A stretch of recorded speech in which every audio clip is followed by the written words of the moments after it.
Hello, good morning.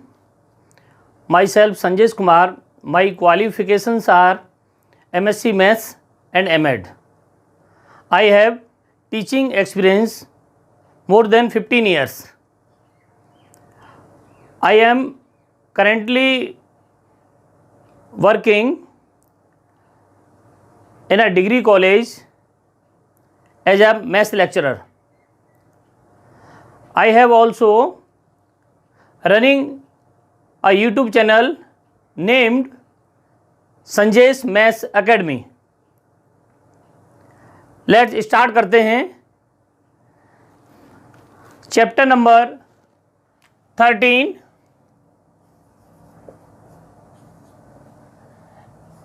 Limit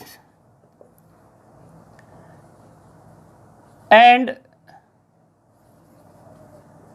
derivatives. Limit and derivatives calculus का बहुत important chapter है class 12 के लिए. तो लिमिट एंड डेरिवेटिव में concept of limit, concept of limit, limit का कॉन्सेप्ट क्या है. लिमिट मीन्स होता है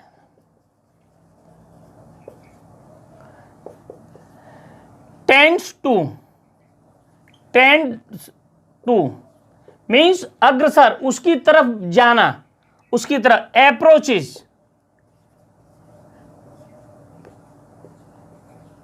अप्रोचेज टू.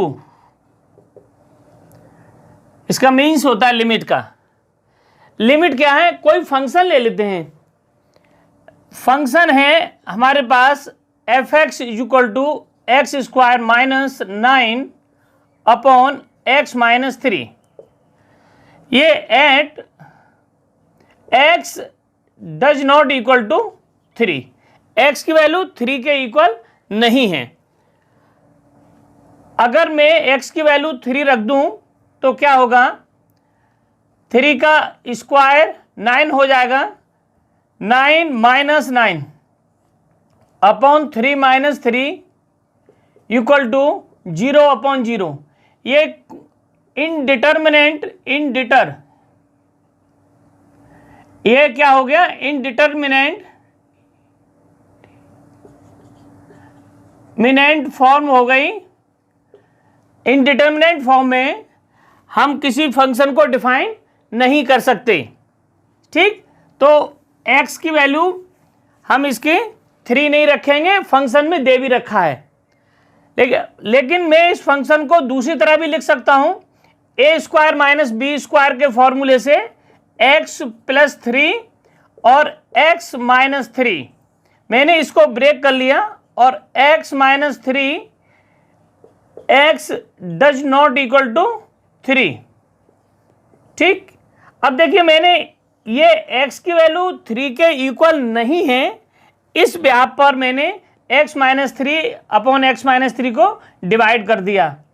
क्यों? अगर x इज इक्वल टू 3 होता तो ये मैं इसको डिवाइड नहीं कर सकता था. क्यों? क्योंकि 3 minus 3 upon 3 minus 3 means 0 upon 0 को डिवाइड करके मैं 1 नहीं लिख सकता हूँ. ठीक, ये बात गलत हो जाएगी. ठीक है ना. तो कभी अगर इस कंडीशन में हमें कभी डिवाइड करना पड़ता है तो वो फंक्शन की वैल्यू उसके इक्वल नहीं होनी चाहिए. ठीक, आगे बढ़ते हैं. इसका मतलब यह हुआ कि मैं फंक्शन को F X is equal to X plus 3 इसको मैं ऐसे लिख सकता हूं, X does not equal to 3. ठीक, इस फंक्शन को जो लिमिट निकालने के लिए, लिमिट का कॉन्सेप्ट क्लियर करने के लिए मैं ग्राफ बनाता हूं. देखिए इस ग्राफ में ये x एक्सिस 0, ये y एक्सिस है. x की वैल्यू 1, x की वैल्यू x इक्वल टू 2 और x इज इक्वल टू 3. ये 1 2 3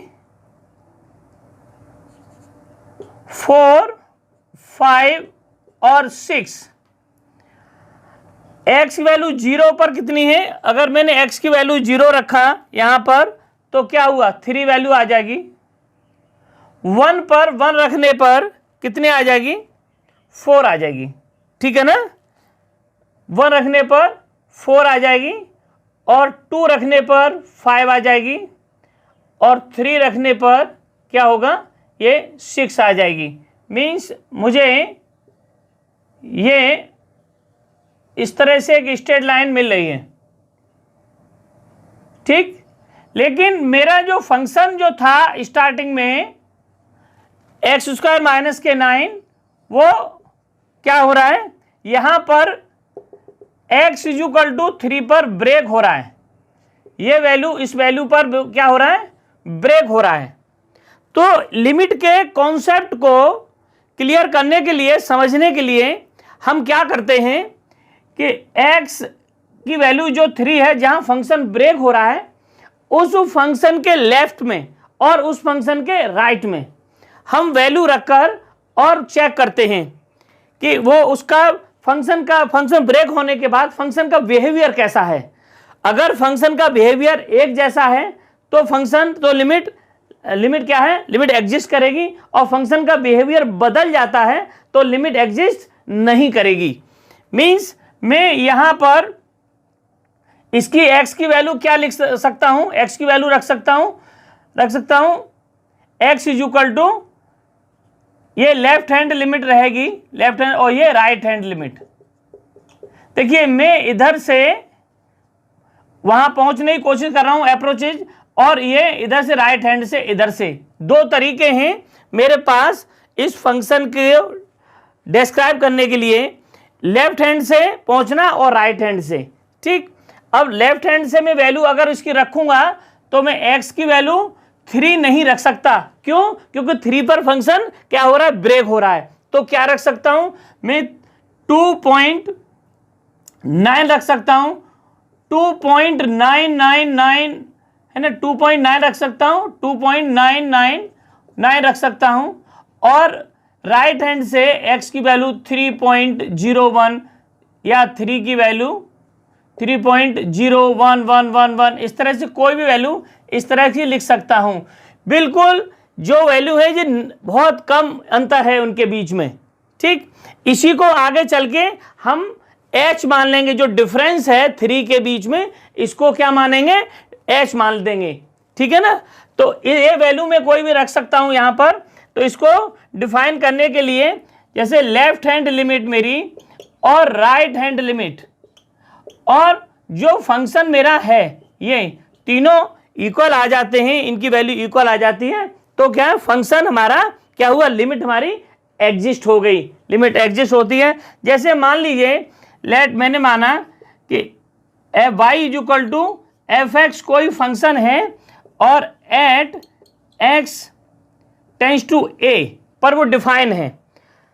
तो मैं इसको ऐसे लिख सकता हूं कि limit x tends to a negative F X, means left hand limit equal to limit x tends to a positive F X, और क्या? Function F X. तीनों कैसे हो जाएं?